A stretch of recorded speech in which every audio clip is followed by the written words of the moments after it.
ओम नमो भगवते वासुदेवाय नमः। प्यारे भक्तगणों, आज आप श्रवण करेंगे बृहस्पतिवार व्रत कथा, चैत्र कृष्ण गणेश चतुर्थी व्रत कथा और साथ में श्रवण करेंगे चौथ माता की कथा। प्राचीन समय की बात है। एक नगर में एक बड़ा व्यापारी रहता था। वह जहाजों में माल लदवाकर दूसरे देशों में भेजा करता था।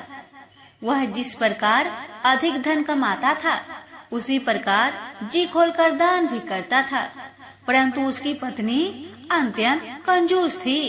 वह किसी को एक दमड़ी भी दान नहीं देती थी।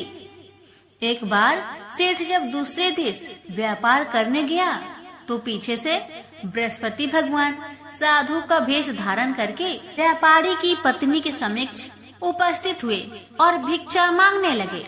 तब व्यापारी की पत्नी ने साधु महाराज से कहा, हे साधु महाराज, मैं इस दान और पुण्य से तंग आ गई हूँ। आप कोई ऐसा उपाय बताए जिससे मेरा सारा धन नष्ट हो जाए और मैं आराम से रह सकूं। मैं यह धन लूटता हुआ नहीं देख सकती। बृहस्पति भगवान ने कहा, हे देवी, तुम बड़ी विचित्र हो। संतान और धन से कोई दुखी होता है भला?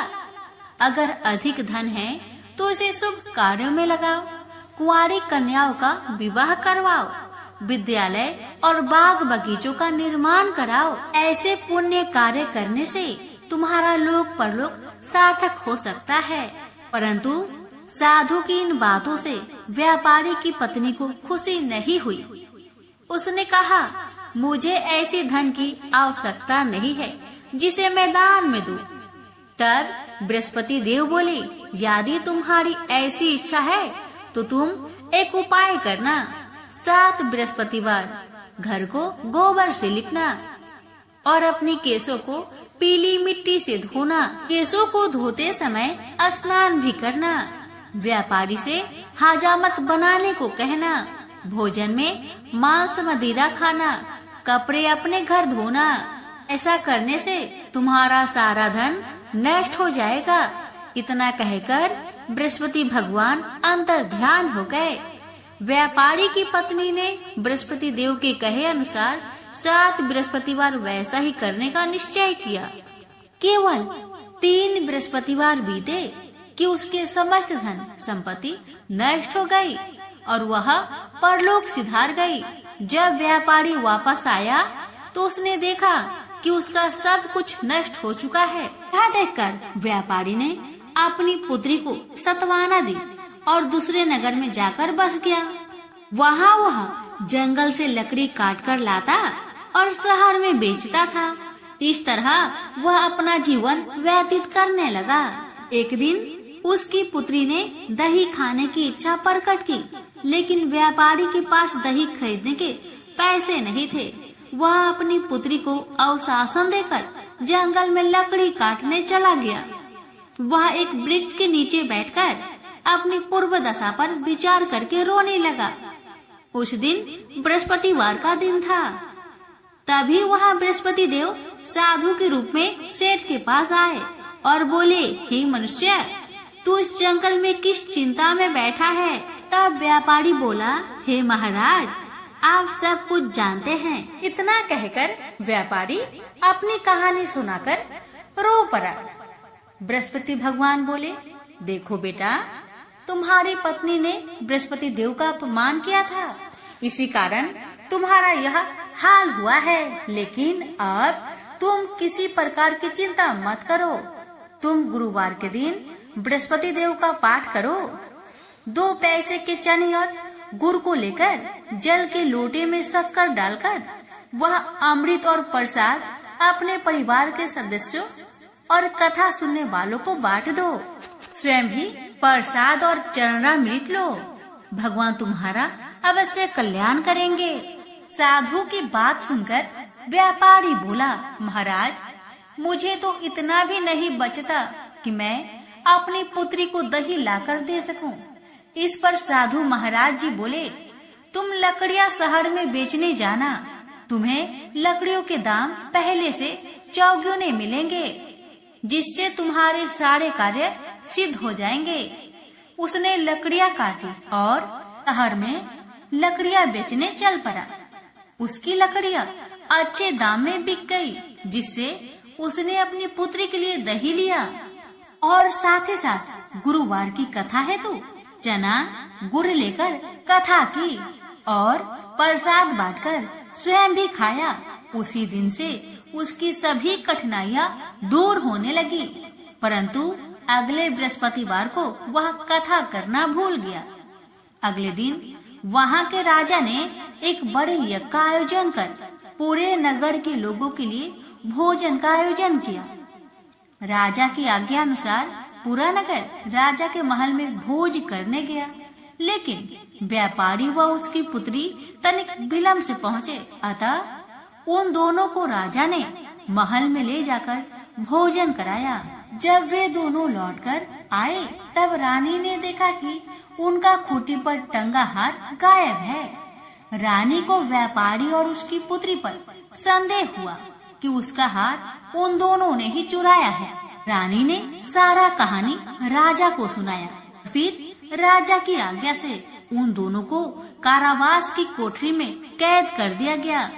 कैद में पड़कर दोनों अत्यंत दुखी हुए। वहाँ उन्होंने बृहस्पति देवता को याद किया। बृहस्पति देव ने प्रकट होकर व्यापारी को उसकी भूल का आभास कराया और उन्हें सलाह दी कि गुरुवार के दिन कैद खाने के दरवाजे पर तुम्हें 2 पैसे मिलेंगे। उनसे तुम चने और मुनक्का मंगवाकर विधि पूर्वक बृहस्पति देवता का पूजन करो, तुम्हारे सब दुख दूर हो जाएंगे। बृहस्पतिवार को कैद खाने के द्वार पर उन्हें 2 पैसे मिले। बाहर सड़क पर एक स्त्री जा रही थी। व्यापारी ने उसे बुलाकर गुड़ और चने लाने को कहा। इस पर वह स्त्री बोली, मैं अपनी बहू के लिए गहने ले जा रही हूँ, मेरे पास समय नहीं है। इतना कहकर वह आगे चली गई। थोड़ी देर बाद वहाँ से एक और स्त्री निकली। व्यापारी ने उसे बुलाकर कहा कि हे बहन, मुझे बृहस्पतिवार की कथा करनी है, तुम मुझे 2 पैसे का गुड़ और चना लाकर दो। बृहस्पति देव का नाम सुनकर वह स्त्री बोली, भाई मैं तुम्हें अभी गुड़ और चना लाकर देती हूँ। मेरा इकलौता पुत्र मर गया है, मैं उसके लिए कफन लेने जा रही थी, लेकिन मैं पहले तुम्हारा काम करूँगी और उसके बाद मैं अपने पुत्र के लिए कफन लाऊंगी। वह स्त्री बाजार से व्यापारी के लिए गुड़ चना ले आई और स्वयं भी बृहस्पति देव की कथा सुनी। कथा समाप्त होने पर वह स्त्री कफन लेकर अपने घर गई। घर पर लोग उसके पुत्र की लाश को राम नाम सत्य है कहते हुए शमशान ले जाने की तैयारी कर रहे थे। स्त्री बोली, मुझे अपने लड़के का मुख देख लेने दो। अपने पुत्र का मुख देखकर उस स्त्री ने उसके मुंह में प्रसाद और चंद्रामृत डाला। प्रसाद और चंद्रामृत के प्रभाव से वह पुनः जीवित हो गया। पहली स्त्री जिसने बृहस्पति देव का निरादर किया था, वह जब अपने पुत्र की विवाह हेतु पुत्र वधू के लिए गहने लेकर लौटी और जैसे ही उसका पुत्र घोड़ी पर बैठकर निकला, वैसे ही घोड़ी ने ऐसी उछाल मारी कि वह घोड़ी से गिरकर मर गया। जहाँ देख स्त्री रो रो कर बृहस्पति देव से क्षमा याचना करने लगी।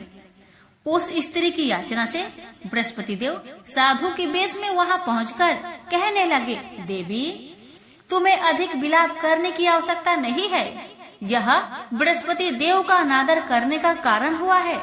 तुम वापस जाकर मेरे भक्त से क्षमा मांगकर कथा सुनो, तभी तुम्हारी मनोकामना पूर्ण होगी। जेल में जाकर उस स्त्री ने व्यापारी से माफी मांगी और कथा सुनी। कथा के उपरांत वह प्रसाद और चंद्रामृत लेकर अपने घर वापस आई। घर आकर उसने चंद्रामृत अपने मृत पुत्र के मुख में डाला। चंद्रामृत के प्रभाव से उसका पुत्र भी जीवित हो उठा। उसी रात बृहस्पति देव राजा के सपने में आए और बोले, हे राजन, तूने जिस व्यापारी और उसकी पुत्री को जेल में कैद कर रखा है वह बिल्कुल निर्दोष है।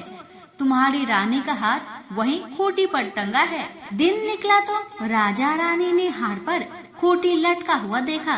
राजा ने उस व्यापारी और उसकी पुत्री को रिहा कर दिया और उन्हें आधा राज्य देकर उसकी पुत्री का विवाह उच्च कुल में करवाकर दहेज में हीरे जवाहरात दिए।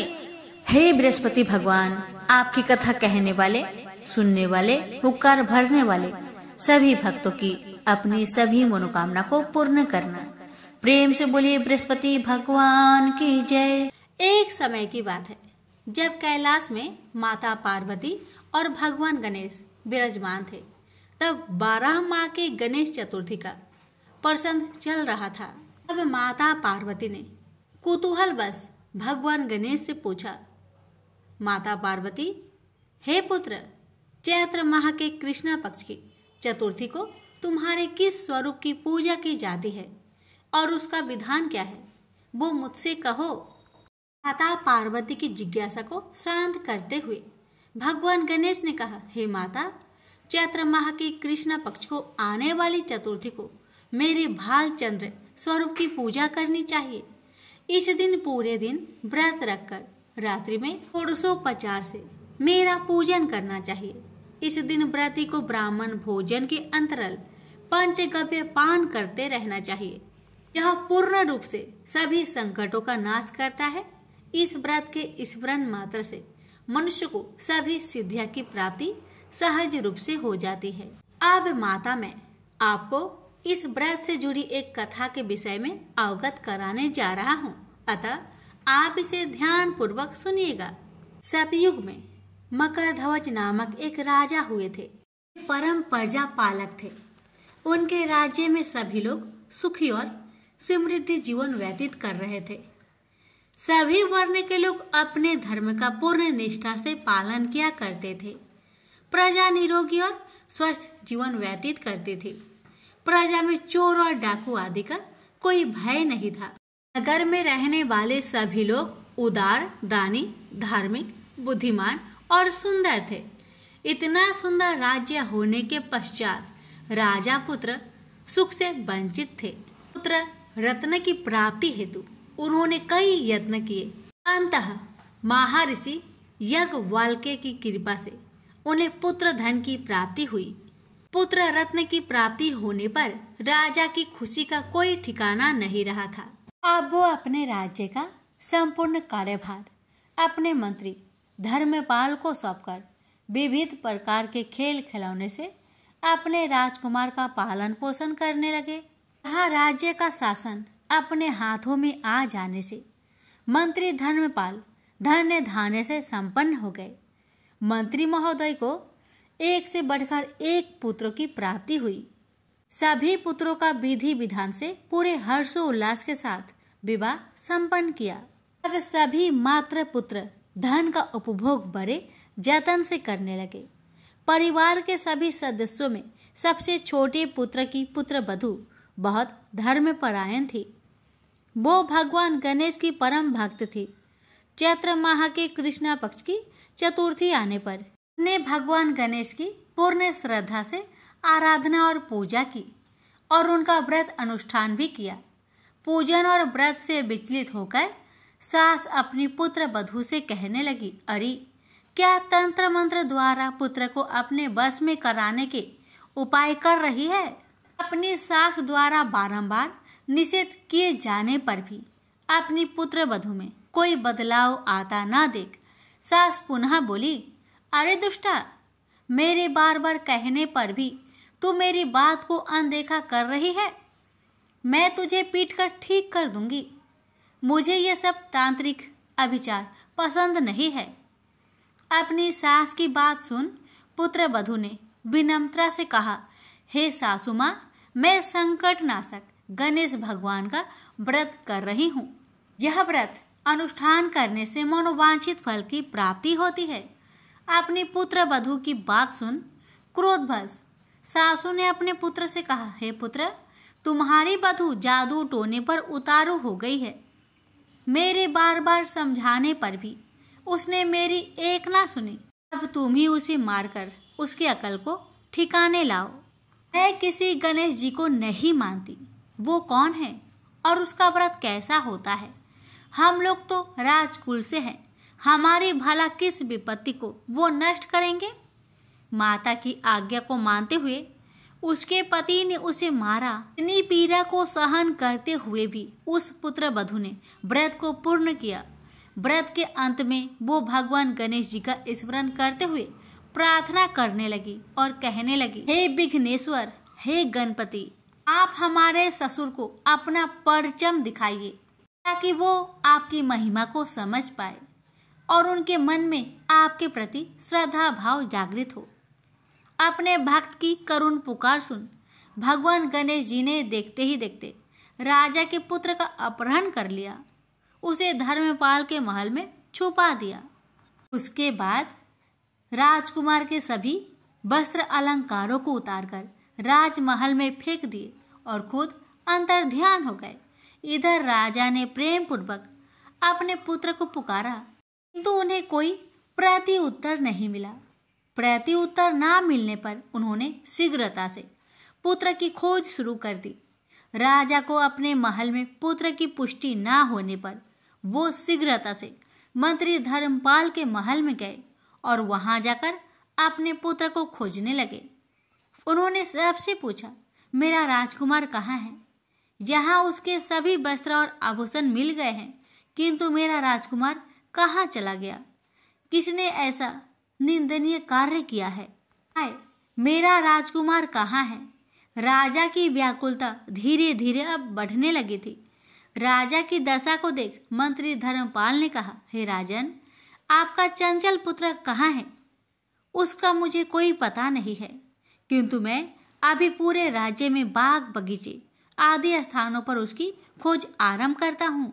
उसके बाद व्याकुल राजा नौकरों सेवकों आदि से कहने लगे, हे अंगरक्षकों, सेवकों, मेरे पुत्र का शीघ्र पता लगाओ। राजा का आदेश मिलने मात्र से राजा की पुत्र की खोज जोरों शोरों से शुरू हो गई, किंतु राजा के पुत्र का कोई पता नहीं चला। जब राजा के पुत्र का कहीं पता न चला, तब वो राजमहल में आके राजा के समक्ष डरते डरते यह निवेदन करने लगे, हे राजन, हमें क्षमा करें। अभी तक अपहरणकारियों का कोई पता नहीं चला। राजकुमार को पूरे नगर में किसी ने आते जाते नहीं देखा। उनकी बातें सुनकर क्रोधवश होकर राजा ने अपने मंत्री को बुलवाया और कहा, हे धर्मपाल, मेरा राजकुमार कहाँ है?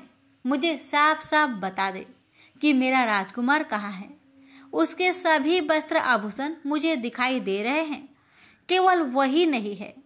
अरे नीच, मुझे बता दे कि मेरा राजकुमार कहाँ है, अन्यथा मैं तुझे और तेरे कुल का नाश कर दूंगा। इसमें जरा भी संदेह मत रखना। राजा द्वारा डांट पड़ने के कारण मंत्री विचलित हो गए। मंत्री धर्मपाल ने राजा के समक्ष नतमस्तक होकर कहा, हे भूपाल, मेरा विश्वास कीजिए, मैं अभी पता लगाता हूँ। इस नगर में बालक अपहरणकर्ताओं का कोई गिरोह भी नहीं है, ना ही कोई डाकू आदि यहाँ वास करते हैं, किंतु पता नहीं किस नाराधमी ने ऐसा नीच कर्म किया है और न जाने कहाँ गायब हो गया है। धर्मपाल अब अपने महल आकर अपनी पत्नी एवं पुत्र से पूछने लगा। उसने अपनी सभी पुत्र वधुओं को बुलाकर पूछा कि यह नीच कर्म किसने किया है। यदि राजकुमार का पता नहीं चलता है तो राजन मुझे और मेरे पूरे वंश का विनाश कर देंगे। अपने ससुर की बात को सुनकर सबसे छोटी पुत्र वधु ने कहा, हे पिताश्री, आप इतने चिंतित क्यों हो रहे हैं? ये सब भगवान श्री गणेश की लीला है। उन्हीं की कोप का परिणाम आप भुगत रहे हैं। अतः आप भगवान श्री गणेश की पूजा आराधना करें। अगर राजा से लेकर नगर के सभी प्रजाजन पूर्ण श्रद्धा के साथ गणेश जी की चतुर्थी व्रत को करें तो व्रत के फलस्वरूप भगवान गणेश जी राजकुमार को अवश्य लौटा देंगे। मेरा वचन कभी मिथ्या नहीं होता। छोटी पुत्र वधु की बात सुनकर ससुर ने कहा, हे पुत्री, तुम सत्य कह रही हो, तुम धन्य हो। हमारे कुल में एक तुम ही हो जो मेरा और मेरे कुल का उद्धार कर दोगी। भगवान गणेश जी की पूजा कैसे की जाती है वो तुम मुझे बताओ।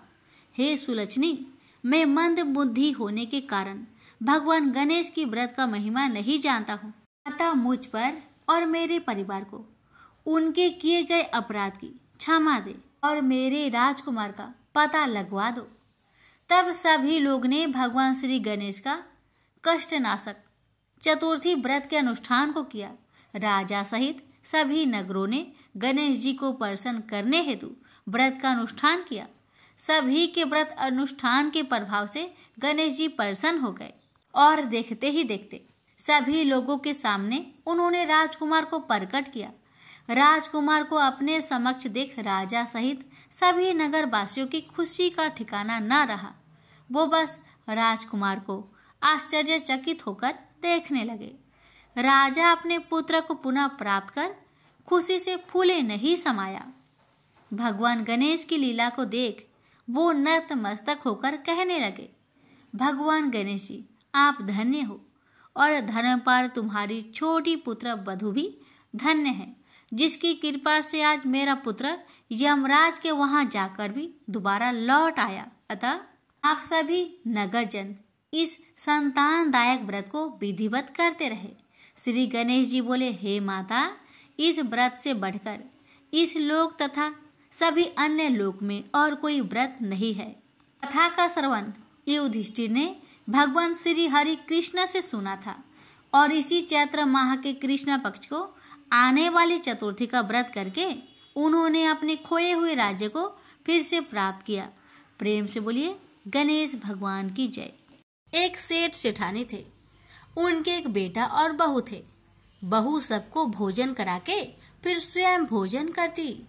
एक पड़ोसन ऐसी भी थी जो रोज पूछती कि बहू आज क्या बनाया, क्या खाया। बहू कहती ठंडो बासी। एक दिन उसके पति ने ऐसा सुनकर विचार किया कि आज तो पकवान बनाए जाए, फिर देखे कि मेरी पत्नी क्या कहती है। उसने तरह तरह के पकवान बनवाए और घर के सभी लोगों ने एक साथ बैठकर भोजन किया। आज भी पड़ोसन ने पूछा तो बहू ने कहा ठंडो बासी।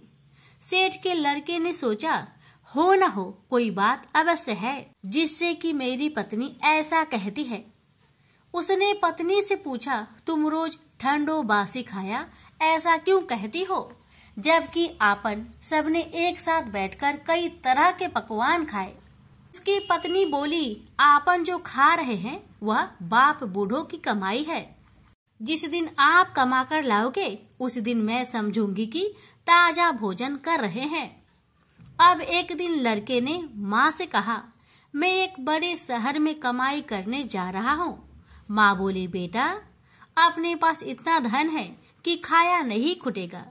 माँ के मना करने पर भी बेटे ने स्वयं कमाने का दृढ़ निश्चय कर लिया और जाते समय पत्नी से कहा मैं जब तक कमाकर बहुत सा धन लेकर न आऊं तुम चूल्हे की आग मत बुझने देना। एक दिन चूल्हे की आग बुझ गई तो वह मन ही मन घबराने लगी। कहीं मेरे पति पर संकट तो नहीं आन पड़ा, जल्दी से पड़ोसन से आग लाकर चूल्हे में रख दूं। ऐसा विचार करके पड़ोसन में गई। वहां पड़ोसन चौथ माता का व्रत पूजन कर रही थी। पड़ोसन ने कहा थोड़ी देर में आकर ले जाना।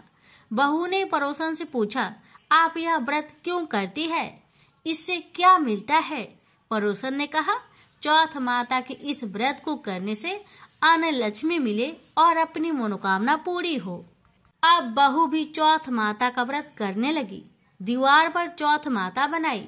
उस दिन घी गुड़ का चूरमा बनाकर रात्रि को चंद्रमा को अर्घ देकर भोजन करती।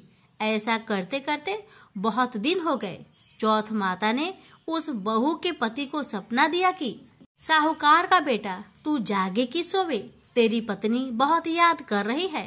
घर जाकर उसकी चिंता मिटा। तू दुकान खोलकर कंकु केसर का पगलिया बना के बैठ जाना। आज तेरा हिसाब किताब चुकता हो जाएगा।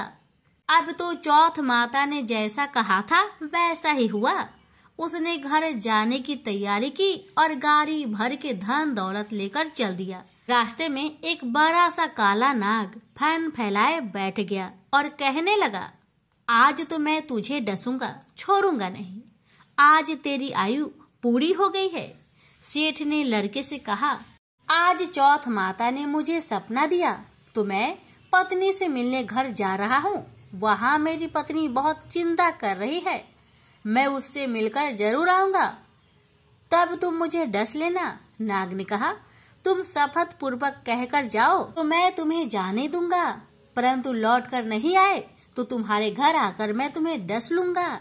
इस प्रकार सर्प को वचन देकर वह अपने घर पहुंचा। वहाँ सबसे हंसी खुशी से मिला और भोजन करके उदास होकर बैठ गया। उसकी पत्नी ने उदास होने का कारण पूछा तो पति ने काले नाग वाली बात बताते हुए कहा, यदि मैं उसके पास नहीं जाऊंगा तो वह घर आकर ही मुझे डस लेगा। पत्नी बहुत चतुर थी। उसने कहा कि आप घबराओ नहीं, लेट जाओ, मैं एक उपाय करती हूँ। पत्नी ने कमरे की 7 पीढ़ी धोई। पहली पीढ़ी पर रेत रखी, दूसरी पीढ़ी पर इत्र रखी, तीसरी पर गुलाल और फूल रखी, चौथी पर कंकु केसर रखी, 5वीं पर लड्डू पेड़ा रखी, 6ठी पर गादी गलीचा रखी और 7वीं पीढ़ी पर दूध का कटोरा भरकर रख दिया। इस प्रकार वह 7वीं पीढ़ी सजाकर बैठ गई। आधी रात होते ही नाग आकर पीढ़ी चटने लगा। पहली पीढ़ी पर रेत में लौट गया और कहने लगा कि सेठ की बहू ने आराम तो बहुत दिया, पर बचनों से बंधकर आया हूँ, सो डसूंगा अवश्य ही। इसी प्रकार 7 पीढ़ियों पर नाग आराम करता हुआ और कहता हुआ कि डसूंगा जरूर। कमरे में जाने ही वाला था कि चौथ माता ने विचार किया कि मैं इसे नहीं बचाऊंगी तो संसार में धर्म कर्म और व्रत पूजन को कौन मानेगा। अब तो गणेश जी, चंद्रमा जी और चौथ माता ने उसे बचाने का विचार किया। चंद्रमा जी ने उजाला किया, चौथ माता ढाल बनी और गणेश जी ने तलवार लेकर नाग को मार दिया और ढाल से ढक दिया। अब बहू भी थकी हारी सो गई। दिन उगा तो लोग बेटे से मिलने आए, परंतु बेटा बहू तो उठे ही नहीं थे। बहुत देर हो गए तो माँ उन्हें उठाने गई। माँ ने 7 पीढ़ियों पर जो कुछ देखा तो बहुत घबराई और बेटा बहू को आवाज लगाई। बेटा बहू उठे तो देखा कि एक ढाल तलवार वहाँ पड़ी है। अब ढाल उठाई तो वही काला नाग मरा हुआ पड़ा है। बेटा बहू ने सोचा कि आज तो धर्म कर्म ही आड़े आए, जो भगवान गणेश जी और चौथ माता ने अपनी रक्षा की है। हे चौथ माता, आपने जैसे सेठ के बेटे बहू की रक्षा की, वैसी सबकी रक्षा करना। कहानी कहने वालों की, सुनने वालों की, हुक्कार भरने वालों की, सभी की मनोकामना को पूर्ण करना। प्रेम से बोलिए चौथ माता की जय, गणेश महाराज की जय।